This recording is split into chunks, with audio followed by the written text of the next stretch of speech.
नमस्कार, मैं हूं दीपक चौरसिया और हमारे इस खास पेशकश पॉइंट ब्लैंक में आपका स्वागत है। आपको पता है, पूरी दुनिया युद्ध से जूझ रही है। एक तरफ अमेरिका और इजराइल ईरान पर ताबड़तोड़ हमला कर रहे हैं, तो ईरान ने भी जवाबी हमला करते हुए खाड़ी देशों को अपनी जद में ले लिया है। आज पॉइंट ब्लैंक पे हम इसी युद्ध को समझेंगे कि ये युद्ध कहां तक जाएगा, कितना लंबा चलेगा, क्या ये वर्ल्ड वॉर 3 में तब्दील होगा, और साथ ही साथ सबसे बड़ा सवाल कि इस पूरे मसले पर भारत को क्या करना चाहिए। इसी पर बात करने के लिए मेरे साथ भारत के सबसे मुख्य decorated army officer general VP Malik साहब जुड़ गए हैं। जनरल मलिक करगिल वॉर के वक्त भारतीय सेना के अध्यक्ष थे और उन्हीं के नेतृत्व में भारत ने करगिल वॉर को जीता था। इसके अलावा उन्होंने 1962 और 1971 के युद्ध में भी भाग लिया है। उनसे बेहतर कौन हो सकता है इस पूरे युद्ध को समझाने के लिए। तो जनरल साहब, सबसे पहले आपका बहुत बहुत स्वागत। और पहला सवाल मेरा यही है कि ये युद्ध शुरू तो हो चुका है, कितना लंबा चलने को आपको उम्मीद दिखती है और क्या क्या होता हुआ दिखाई दे रहा है इस युद्ध के अंदर? कौन फंसा है, कौन बुरी तरह से ट्रैप हुआ है, या किसको अपने अस्तित्व के लिए लड़ाई लड़नी पड़ेगी? जय हिंद दीपक जी। लड़ाई शुरू हुई थी क्योंकि यूएसए और इजराइल जो आपस में जिनका अलायंस है, वो चाहते थे कि ईरान उनके कहने पर न्यूक्लियर वेपन्स मत डेवलप करे, और साथ ही उनका जो कहना है, खासकर जो वो प्रॉक्सीज का इस्तेमाल करते हैं, हिजबुल्ला, हमास, यूथी वगैरह, उनको भी बंद करे। और इसी वजह से उन्होंने लड़ाई शुरू की थी।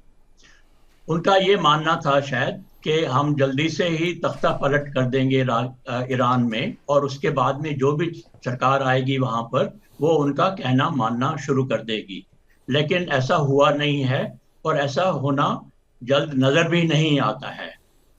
और चाहे वो पूरे के गल्फ एरिया में अब लड़ाई छिड़ गई है, मैं ये कहूँगा कि इंडियन ओशन में भी छिड़ गई है, क्योंकि अभी आपको मालूम है कि ईरानियन शिप को, नेवल शिप को अमेरिकन नेवी ने मार गिराया है कोलंबो श्रीलंका के पास में। तो इस वक्त हो क्या रहा है, चाहे जैसे आपने बताया यूएसए और इजराइल और कुछ उनके साथी भी अभी जुड़ गए हैं, एक ताबड़तोड़ हमला किए जा रहे हैं ईरान के सारे ठिकानों के ऊपर। और उसके बीच में ना सिर्फ गवर्नमेंट के ठिकाने, मिलिट्री ठिकाने, बट कुछ सिविल ठिकाने भी हैं, और उनके ऊपर खूब लड़ाई चल रही है। ईरान की अपनी नई स्ट्रैटेजी है, और वो स्ट्रैटेजी में इस्तेमाल कर रहे हैं अपनी ज्योग्राफी का, जिसमें खासकर स्ट्रेट ऑफ हॉर्मुज का एक बहुत बड़ा महत्व है। और साथ में ये भी देख रहे हैं कि जो उनके पड़ोसी देश हैं गल्फ वाले, उनको भी नुकसान उठाने की कोशिश कर रहे हैं। उनका ये मानना है कि उनके ऊपर नुकसान करने से अमेरिका को वो लोग समझाएंगे कि अभी ये लड़ाई बंद कर दो। तो जो ईरानियन स्ट्रैटेजी है, that is based on straight of Hormuz को बंद करना, और जितने भी वहां पर तेल के ठिकाने हैं उनको बर्बाद करना, ताकि तेल ना सिर्फ यूएसए और बाकी देशों के लिए, पूरी दुनिया के लिए कमी हो जाए। तो उससे ग्लोबल प्रेशर भी पड़ेगा यूएसए और इजराइल के ऊपर। तो वो इस स्ट्रेटजी से काम कर रहे हैं। आगे क्या होगा, मैं समझता हूं कि इस वक्त लड़ाई के बंद होने के आसार बिल्कुल नजर नहीं आते हैं, बल्कि आसार ये आते हैं कि ये लड़ाई और तेज हो जाएगी और उसमें और ज्यादा नुकसान होगा, ना सिर्फ उन देशों का जो लड़ाई लड़ रहे हैं, बट उन सब देशों का भी जो लड़ाई से दूर हैं और जो खासकर ऑयल के ऊपर और गैस के ऊपर डिपेंडेंट है। जंग में अभी तक 14 देश उतर चुके हैं, टोटल 14 देश। यूएई की बात कर ले आप, कतर की बात कर ले आप, कुवैत की बात कर ले आप, सऊदी अरब, कई सारे नाम हैं। क्या और देश भी इस युद्ध में उतर सकते हैं, और क्या खाड़ी देश किसी तरह का काउंटर अटैक करने की ईरान पर सोचेंगे? पहली बात तो है, कुछ और देश शामिल हो गए हैं अभी। जैसे यूनाइटेड किंगडम, इंग्लैंड वाले, उन्होंने उनका यूएसए का साथ देना शुरू किया है। शक है कि नेटो के कुछ और देश भी शायद इस लड़ाई में भी शामिल हो जाएंगे। लेकिन मैं समझता हूं कि नेटो में इतनी ज्यादा ताकत नहीं है, पर फिर भी जो कुछ है हो सकता है कि उनके देश भी इसमें शामिल हो जाएं। और बाकी नुकसान जो है वो फैल रहा है, ना सिर्फ खाड़ी के देशों में, ना खाड़ी के जो देश हैं जो सेंचुरीज से ईरान के साथ में रहते आए हैं और उनको मालूम है कि ईरान में कितनी ताकत है। वो नहीं चाहते थे कि ये लड़ाई उनके देशों में हो, लेकिन क्योंकि उनके पास अमेरिकन बेसिस हैं वहां पर है, तो ईरान समझता है कि उनके ऊपर दबाव डालने से, उनको भी नुकसान उठाने से, तो उसका असर जो है वो अमेरिका और इजराइल पर भी पड़ेगा। सबसे बड़ा सवाल तो ये है सर, ये देश हमेशा ये समझते थे कि कोई युद्ध इनको छू नहीं पाएगा। एक तो इनके पास अमेरिका का प्रोटेक्शन है और दूसरी तरफ उस तरह की राजनीति करते नहीं है। ज्यादातर देशों के अंदर राजशाही है। जब पहली बार उनको चोट लग रही है तो इस वक्त उनकी मनस्थिति क्या होगी? क्या वो अमेरिका पर दबाव डालेंगे या दबाव डाल रहे होंगे कि आप साहब ये ईरान पर हमला बंद करिए? और क्या अमेरिका उनकी सुनेगा? आपकी बात सही है। अभी तक ये देश जो है सिर्फ अपनी डेवलपमेंट के ऊपर लगे हुए थे और वो नहीं चाहते थे कि वो किसी लड़ाई के अंदर उनको, लेकिन जब उन्होंने बेसिस को अलाउ किया है, अमेरिकन बेसिस को अलाउ किया है, तो वो ईरान की जो काउंटर स्ट्रेटजी है उसके बीच में फंस गए हैं। सबसे पहले अमेरिका की बात कर लेते हैं। ट्रंप बड़बोले हैं, ट्रंप कुछ भी बोलते हैं, ट्रंप को जो समझ आता है वो करते हैं। उनके किसी बात पर कोई रैशनल या कोई लॉजिक नहीं होता। क्या आपको लगता है ट्रंप इस युद्ध में फंस चुके हैं? ऐसा लगता है, क्योंकि वो बिना सोचे हुए, जैसे आपने बोला है, वो बिना सोचे हुए बात करते हैं और बिना सोचे हुए एक्शन लेते हैं। तो उन्होंने शायद ये लड़ाई किस किस तरीके से खत्म होगी, एक पॉलिटिशियन को सोचना चाहिए। दूर की सोच होती है कि अगर हमने लड़ाई शुरू की है तो किस तरीके से हम उसको खत्म करेंगे। तो जो उनकी इस कार्रवाई के ऊपर सोच थी, शायद वो ठीक नहीं रही है और तभी उनको नुकसान उठाना पड़ रहा है। उनका क्रिटिसिज्म ये भी हो रहा है कि आप अमेरिका फर्स्ट नहीं इजराइल फर्स्ट बना रहे हैं। क्या इजराइल के दबाव में ट्रंप ने एक कदम उठाया या ट्रंप अपनी दादागिरी एक बार फिर दिखाना चाहते थे? इजराइल ने शुरू किया, इसमें तो कोई शक नहीं है। और जो उन्होंने आपस में बातचीत की, नेतन्याहू ने और प्रेसिडेंट ट्रंप ने, इसमें बातचीत भी हुई है। तो ये तो प्रेसिडेंट ट्रंप का अपना फैसला था जो उनके साथ में शामिल होकर बात करे। तो इसमें कसूर जो है वो प्रेसिडेंट ट्रंप का काफी माना जाएगा, क्योंकि उनका अपना फैसला है अपने देश के लिए जो उन्होंने किया है। लेकिन ये जो है भारी पड़ सकती है उनके अपनी इमेज के ऊपर, अमेरिका की इमेज के ऊपर। और ट्रंप की तो खैर इमेज वैसे भी काफी इस वक्त गिरी हुई है, अपने देश में भी गिरी हुई है। क्या ये क्रेडिबिलिटी क्राइसिस है अमेरिका के लिए, ट्रंप के लिए? क्योंकि खाड़ी के इन्हीं देशों से लंबे समय से पेट्रो डॉलर में कारोबार और पेट्रो डॉलर के कारोबार के साथ साथ अमेरिका की जो पॉलिसी की पूरी फंडामेंटल्स है, उनको ये देश अपने पेट्रो डॉलर से फीड कर रहे थे। उन्हीं से पैसे लेकर अमेरिका इस तरह के युद्ध में कूदता रहा है। क्या आपको लगता है क्रेडिबिलिटी क्राइसिस होगा आने वाले समय में अमेरिका के लिए विजावी गल्फ? बिल्कुल हो सकता है, इसमें कोई शक नहीं है कि पहले भी ब्रिक्स वाले जो देश हैं वो चाहते थे कि वो अमेरिकन डॉलर से थोड़ा हटके अपनी करेंसी के ऊपर डिपेंड करें। तो ये तो पहले से ही बातचीत हो रही है, इसमें नुकसान हो सकता है, इसमें कोई शक नहीं। इस वक्त अगर आप देखें तो सिर्फ और सिर्फ अमेरिका की वो कंपनियां जो हथियार बनाती हैं, सिर्फ उनको ही फायदा हो रहा है। और अमेरिकन एडमिनिस्ट्रेशन जो है उन्हीं के फायदे के लिए ये सारा काम करती जा रही है। पहले लड़ाई यूक्रेन और रशिया के बीच में उन्होंने फैसला किया उनको मदद देने का, अब यहाँ पर है। और आपने देखा होगा कि ट्रंप क्यूबा के बारे में भी सोच रहे हैं, वेनेजुएला के ऊपर तो उन्होंने एक्शन कर ही दिया है। तो ये जो सब फायदा, इसमें सिर्फ एक ही जो अमेरिकन वेपन इंडस्ट्री है उन्हीं को ही ज्यादा फायदा इसमें हो रहा है और यही होगा। अब आपको क्या लगता है आने वाले समय में क्या नेतन्याहू बहुत बेहतर ढंग से समझते हैं ईरान की टोपोग्राफी, इसीलिए उन्होंने ये फैसला किया है कि हमको पैदल सेना उतारने की जरूरत नहीं है, जबकि ट्रंप तो संकेत कह चुके थे कि जरूरत पड़ी तो मैं पैदल सेना भी उतार दूंगा? मुझे उम्मीद नहीं है कि वो अपनी पैदल सेना ईरान के अंदर ले पाएंगे। और अगर कोशिश भी की उन्होंने तो बहुत नुकसान उठाना पड़ेगा, क्योंकि हम लोगों ने जहां सब जगह देखा है, चाहे वो अफगानिस्तान है या वियतनाम है, ऐसी ऐसी जगह के ऊपर देखा है कि अगर आप प्यादा फौज ले भी जाए वहां पर, तो उसके बाद में भी वहां पर कंट्रोल करना, देश को कंट्रोल करना बहुत ही कठिन है। ट्रंप हमेशा गोल पोस्ट बदल रहे हैं। आपको क्या लगता है अमेरिका का क्या मोटिव होगा इस युद्ध का? यानी उसका स्ट्रेटेजिक ऑब्जेक्ट आपके हिसाब से क्या होना चाहिए? क्योंकि अलग अलग बातें अलग अलग दिनों पर सामने आई हैं। देखिए, ये बात सही है, जब एक आदमी को चोट लगती है तो वो अलग अलग अपने एम्स को ढूंढता है, और यही अमेरिका के प्रेसिडेंट के ऊपर है, क्योंकि उनका जो पुराना प्लान था, इनिशियल प्लान था, वो कामयाब नहीं हुआ। तो अभी अपने ऑब्जेक्टिव को बदल रहे हैं।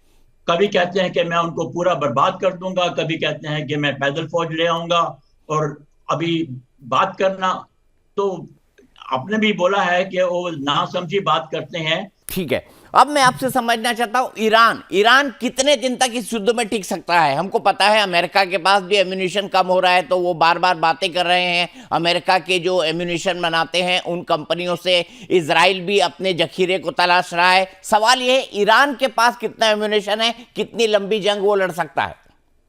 देखिए, ईरान मुकाबला नहीं कर सकते हैं अमेरिका, इजराइल और उनकी डिफेंस इंडस्ट्री का और उनके एलाइज का। इसमें तो कोई शक नहीं है, और उनको भी मालूम है कि ये उनका लड़ाई के अंदर दूर तक मुकाबला नहीं कर सकते हैं। लेकिन ईरान के पास जो दूसरी फोर्सेस हैं, एक तो अपनी इज्जत का सवाल है, उनको मालूम है कि अब वो बड़ी चीज होती है लड़ाई के मैदान में।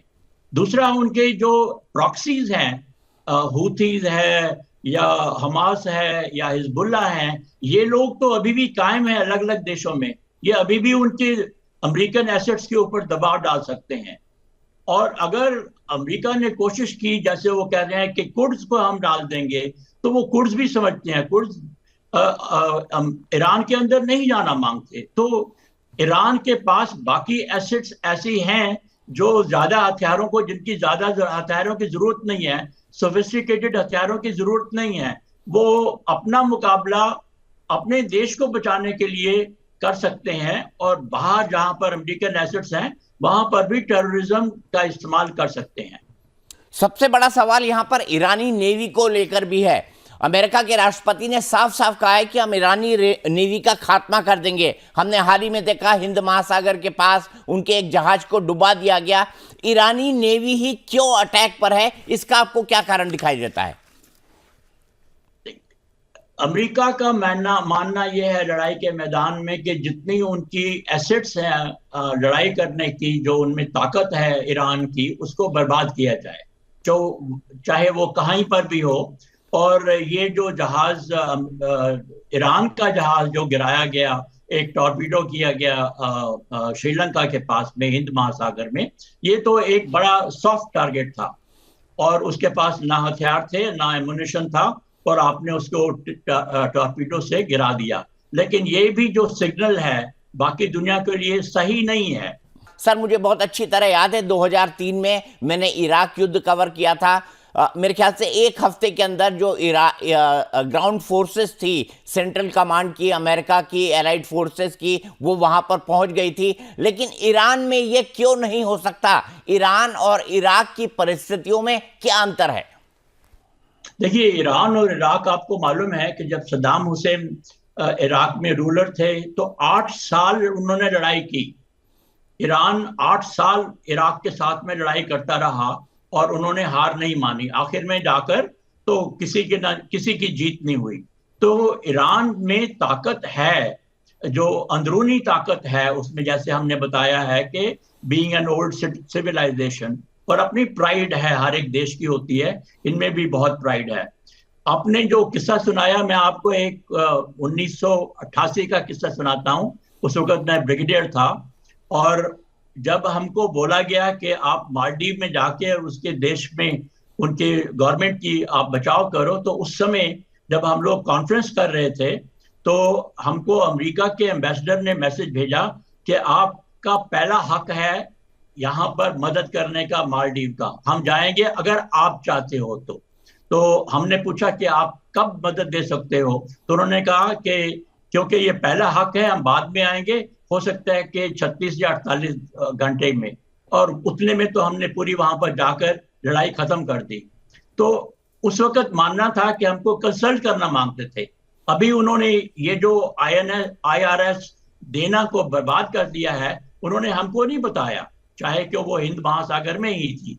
मैं समझता हूं कि अगर आपकी स्ट्रेटेजिक पार्टनरशिप है तो एक दूसरे को कम से कम इतनी तो सलाह देनी चाहिए या इतना ही इंफॉर्मेशन देनी चाहिए। वो इस बार नहीं हुआ है। मैं ये भी आपसे समझना चाहता हूं कि अमेरिका ने आरोप लगाया है कि रूस जो है वो इंटेलिजेंस जो है वो मुहैया करा रहा है ईरान को। क्या आपको इसकी कोई संभावना लगती है? क्या इस तरीके से रूस ईरान की मदद कर सकता है? ये कर सकते हैं। और आपने देखा होगा ऑपरेशन सिंदूर में चाइना ने पाकिस्तान की मदद की थी। वो पूरी इंफॉर्मेशन दे रहे थे हमारी नेवी के बारे में।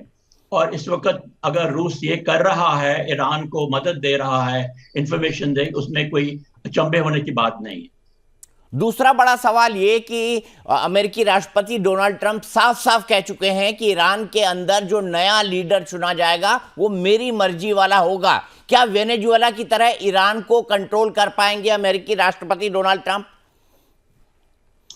मुझे उम्मीद नहीं है। ये अगेन जैसे हम लोग बात कर रहे हैं, प्रेसिडेंट ट्रंप थोड़ा ऐसी ऐसी बातें करते हैं जो में बात ऊंची करते हैं लेकिन कर नहीं पाते हैं। और ये ऐसे काम करना, वेनेजुएला और ईरान में बहुत फर्क है।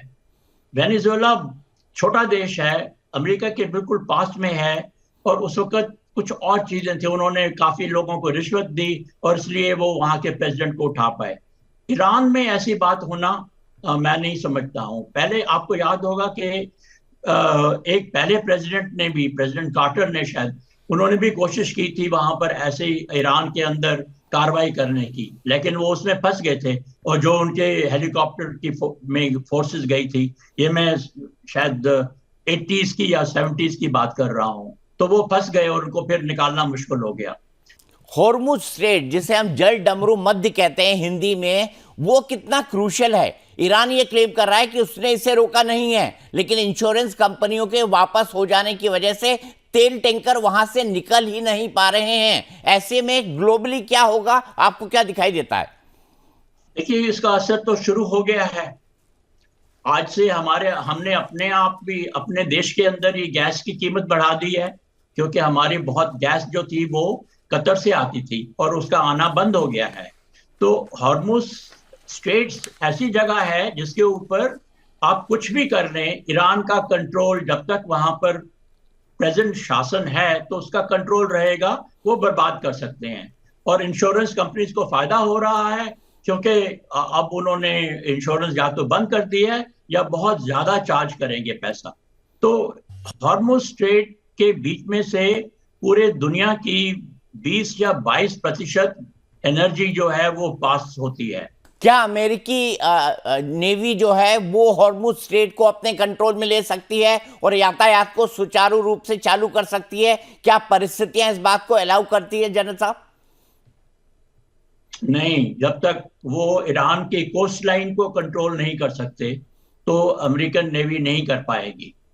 उसके लिए पूरे ईरान की जो कोस्ट लाइन है, जहां से ये स्ट्रेट ऑफ हॉर्मुज गुजरती है, तो उसके ऊपर कंट्रोल करना बहुत जरूरी है। नहीं तो वहां से शिप जो हैं सिर्फ अमेरिकन एयर कैप से या एस्कॉर्ट से मैं नहीं समझता कि बिल्कुल पूरा कंट्रोल कर पाएंगे। आपको याद होगा 12 दिन का युद्ध इससे पहले भी हुआ था ईरान के ऊपर, अमेरिका और इजराइल ने मिलकर किया था। अमेरिका ने B-2 बॉम्बर से उनकी न्यूक्लियर फैसिलिटीज को निशाना बनाया था और उसके बाद कहा था कि हमने उनकी न्यूक्लियर फैसिलिटीज को तबाह कर दिया है। इस बार भी वो न्यूक्लियर फैसिलिटी को तबाह करने जा रहे हैं। तो या तो उस बार न्यूक्लियर फैसिलिटी तबाह नहीं हुई थी, और या अभी भी जो है वो न्यूक्लियर फैसिलिटी अमेरिका के लिए एक बड़ा चैलेंज बनी हुई है। एक बहाना है, पहले भी था, अब भी चल रहा है अमेरिका को ये लड़ाई लड़ने का। और जैसे आपने सही बताया कि अगर पहले बर्बाद हो चुकी है तो फिर अभी उसको एक मुद्दा बनाने का या ऑब्जेक्टिव या एम बनाने की क्या जरूरत है। लेकिन असल में बात यह भी है कि जब इनकी आपस में डिप्लोमेटिक नेगोशिएशन चल रही थी, तो ईरान ने मान भी लिया था कि हम अपना न्यूक्लियर वेपन नहीं बनाएंगे। फिर भी उसके बाद में ये लोग इन्होंने अपनी लड़ाई जारी रखी है। तो ये सही बात नहीं है। ईरान ने यह भी कहा है कि हमारी तो बातचीत चल रही थी ओमान में, तमाम देशों के साथ मीडिएशन के साथ इनकी बातचीत चल रही थी, उसी के बीच डोनाल्ड ट्रंप हमला कर देते हैं। क्या स्टेटमेंट देना चाहते हैं डोनाल्ड ट्रंप इस हमले से पूरी दुनिया को, कि मेरी दादागिरी चलती रहेगी? दादागिरी की बात है, और इस वक्त उनके पास इसमें कोई शक नहीं कि ताकत है, वेल्थ है, तो वो अपनी दादागिरी तो दिखा ही रहे हैं। आउट ऑफ कंट्रोल हो गए हैं? ये कहना मुश्किल है। आफ्टर ऑल वहां पर भी डेमोक्रेसी है, तो इस वक्त हो सकता है कि कोटरी उनके साथ में है, लेकिन उनके भी अपने कांग्रेस है, सेनेट है, तो वो उनके ऊपर कुछ ना कुछ तो दबाव डालेंगे।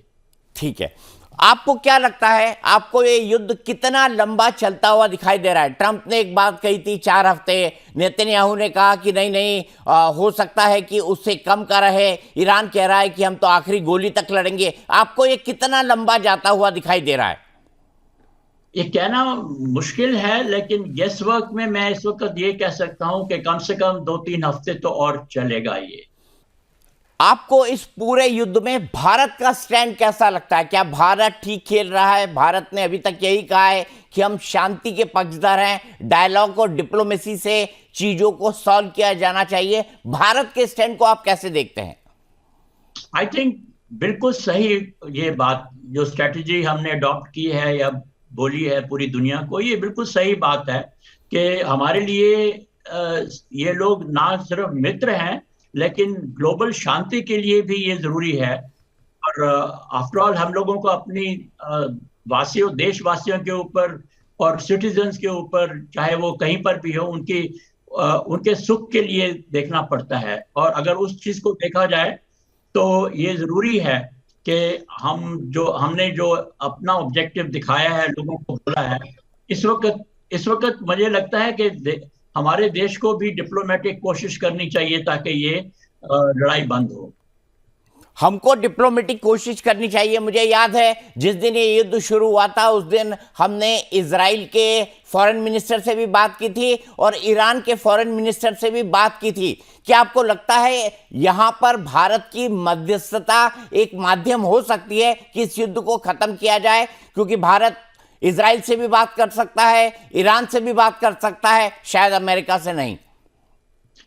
पर दुनिया में और भी देश हैं जिनके साथ में मिलकर बात कर सकते हैं, तो हमारा रोल हो सकता है इसमें। और ना सिर्फ क्योंकि हमारी दोस्ती है इन दोस्तों, बाकी दुनिया में भी लोग मानते हैं कि हम एक डिप्लोमेटिक रोल जो है कर सकते हैं, इफेक्टिव रोल उसमें अदा कर सकते हैं।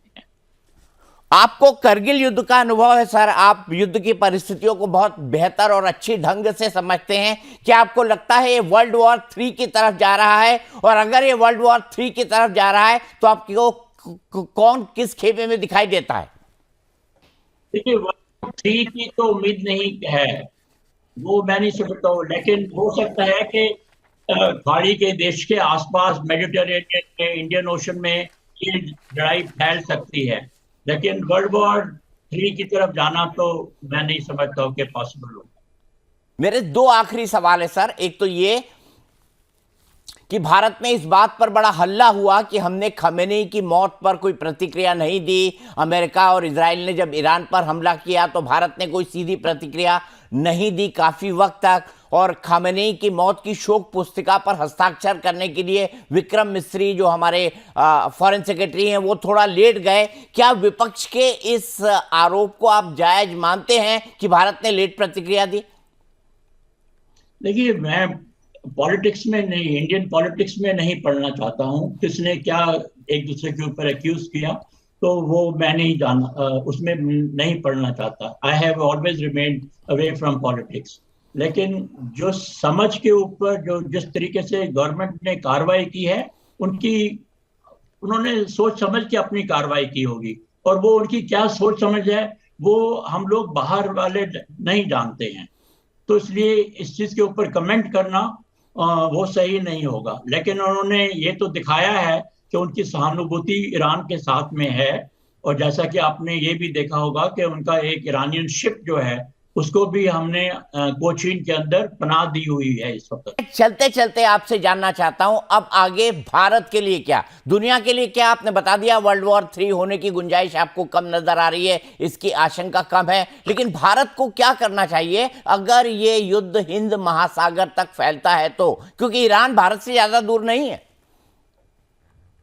देखिए, सबसे बड़ी बात यह है कि भारत एक बड़ा देश है, हमारी आबादी भी बहुत ज्यादा है, हमारे अपने आदमी बहुत ज्यादा हैं। तो हमको आजकल के हालात को, स्ट्रेटेजिक हालात को देखते हुए आत्मनिर्भर रहना पड़ेगा। ठीक है, बहुत बहुत शुक्रिया सर। आपसे जब भी बात करता हूं बड़ा अच्छा लगता है। आपका क्लैरिटी ऑफ थॉट बहुत शानदार है। मुझे पता है आप लिखते भी हैं, आप मोटिवेशनल स्पीकर भी हैं, और आपकी बातों पे वो सब नजर आता है कि आपकी विषय पर पकड़ कितनी गहरी है। आप हमसे जुड़े, आपने हमसे बात की, इसके लिए आपका बहुत बहुत धन्यवाद। थैंक यू और जय हिंद। जय हिंद, जय हिंद सर, जय हिंद। तो ये थे हमारे साथ जनरल वीपी मलिक, जिन्होंने बताया कि वर्ल्ड वॉर 3 की आशंका उनको नहीं है, लेकिन भारत के स्टैंड को उन्होंने सराहा है, और उन्होंने साफ साफ कहा है कि भारत को वेट एंड वॉच की पॉलिसी अपनानी चाहिए। तो ये थे पॉइंट ब्लैंक में हमारे इस हफ्ते के गेस्ट। अगले हफ्ते किसी और हस्ती से आपको मिलाएंगे, तब तक के लिए नमस्कार।